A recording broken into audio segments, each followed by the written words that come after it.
Hi friends అందరికీ నేను మీ సంధ్య శ్రీనివాస్ జక్కుల 3977. ఈరోజు మనం చేసుకోబోతున్నాం దోసకాయ చట్నీ అండి. వాటికి కావాల్సిన ఇంగ్రీడియంట్స్ ఒకసారి తెలుసుకుందాం. దోసకాయ ముక్కలు, పచ్చిమిర్చి, ఉల్లిపాయ, కరివేపాకు, కొత్తిమీర, వెల్లుల్లి రెబ్బలు, కొంచెం జీలకర్ర. వీటితో మనం దోసకాయ చట్నీ ఎలా చేసుకోవాలో తెలుసుకుందాం. ముందుగా మనం సిద్ధం చేసి పెట్టుకున్న పచ్చిమిర్చిని మిక్సీ జార్లో వేసుకొని దీన్ని పేస్ట్ చేసుకోవాలండి. వెల్లుల్లి రెబ్బలు, ఇప్పుడు కొంచెం కొత్తిమీర, ఇప్పుడు కొంచెం సాల్ట్ వేసుకున్నాం, 1 స్పూను. అంటే ఆ కర్రీలోకి మనం ఈ సాల్ట్ సరిపోతుందండి.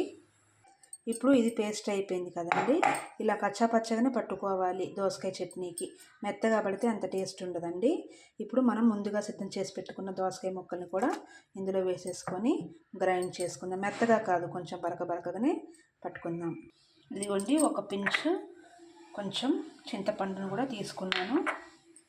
ఇప్పుడు ఇందులో ఆల్రెడీ మనం మిక్సీ పట్టుకున్నాం కదండి, ఇలా పట్టుకున్నామండి.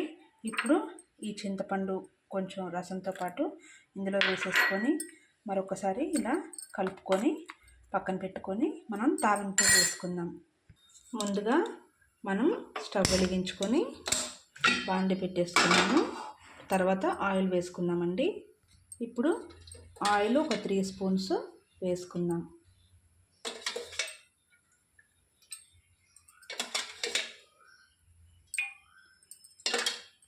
ఇప్పుడు పోపు దినుసులు తీసుకున్నానండి. తాలింపుకి జీలకర్ర, తాలింపు గింజలన్నీ కూడా వేసుకున్నాను.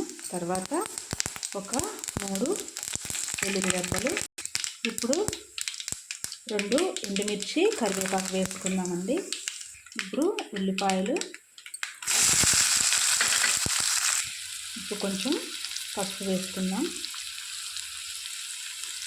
ఇంకా ఉల్లిగడ్డలు బ్రౌన్ కలర్లో వచ్చే వరకు వేయించుకోవాలి. అప్పుడే టేస్టీగా ఉంటుంది. పచ్చిగా చేస్తే ఏ కర్రీ అయినా టేస్ట్ ఉండదండి. ఇలా గోల్డెన్ కలర్ వచ్చేంత వరకు వేయించుకోండి. ఈ చట్నీ అనేది వేడివేడి అన్నంలోకి చాలా బాగుంటుందండి. చాలా అంటే చాలా టేస్టీగా ఉంటుంది. మీరు కూడా అందరూ ఒకసారి ట్రై చేయండి. ఎంతో టేస్టీగా. వెనకట ఈ కూరగాయలు ఇవన్నీ కంటే కూడా దోసకాయ చట్నీని ఎక్కువ తిన్నారు. అంత టేస్టీగా ఉంటుందండి ఈ కర్రీ. హెల్త్కి కూడా చాలా మంచిది. వాటర్ కంటెంట్ ఉంటుంది కాబట్టి చాలా మంచి బెనిఫిట్స్ ఉన్నాయండి దోసకాయ చట్నీలో కూడా. ఇప్పుడు గోల్డెన్ కలర్ వచ్చేసింది కదండి ఆనియన్స్. ఇప్పుడు మన ముందుగా సిద్ధం చేసి పెట్టుకున్న మన దోసకాయ పచ్చడి ముక్కల్ని తాలింపులో వేసేసుకొని ఇలా కలిపేసుకోవాలి. ఒకసారి అంతా కలిపేసిన తర్వాత ఒక 5 మినిట్స్ అనేది కుక్ చేసుకుంటే ఈ ఇంగ్రీడియంట్స్ అన్నీ కూడా దోసకాయ చట్నీకి చక్కగా తాలింపు అవన్నీ కూడా అడ్జస్ట్ అయ్యి చాలా టేస్టీగా ఉంటుందండి. ఒక 5 మినిట్స్ మనం కుక్ చేసుకుందాం. ఇంకేనండి, అయిపోయింది. ఒక 5 మినిట్స్ దీన్ని కుక్ చేసుకున్నాము, అయిపోయింది. మరీ ఉడికించకూడదండి, టేస్ట్ ఉండదు. ఇలా కట్టేసుకుందాం ఒకసారి. అయిపోయిందండి కర్రీ. ఎంతో టేస్టీ అయిన దోసకాయ చట్నీ రెడీ అయిపోయింది. చాలా టేస్టీగా ఉంటుంది. మీరందరూ కూడా తప్పకుండా ట్రై చేయండి. నా ఛానల్ కనుక మీరు ఫస్ట్ టైం చూస్తున్నట్లయితే లైక్ చేయండి, షేర్ చేయండి, సబ్స్క్రైబ్ చేయండి, సపోర్ట్ చేయండి. మరొక వీడియోతో మళ్ళీ కలుసుకుందాం. Thank you all.